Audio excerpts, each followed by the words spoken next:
సలేశ్వరంలో ఒక కొండపై నుంచి నిట్టనిలువుగా లోయలోకి దిగి అక్కడి నుంచి ఇంకో కొండ పైకెక్కి ఆ కొండ శిఖరానికి వెళ్ళి అక్కడ 2 గంటల సేపు నిలబడిపోయాం.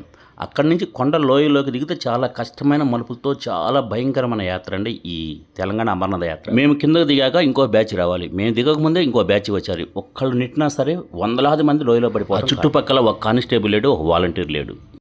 గంటల తరబడి ఇలాగ నిలబడటం అంటే చాలా కష్టం అండి.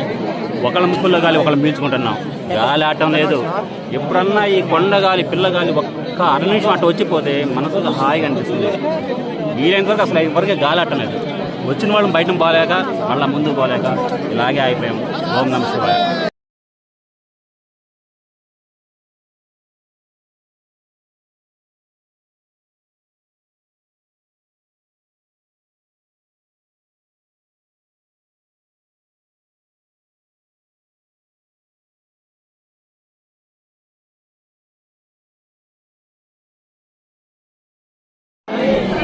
ఇక్కడ క్రౌడ్ అంతా ఇలాగే ఉన్నది.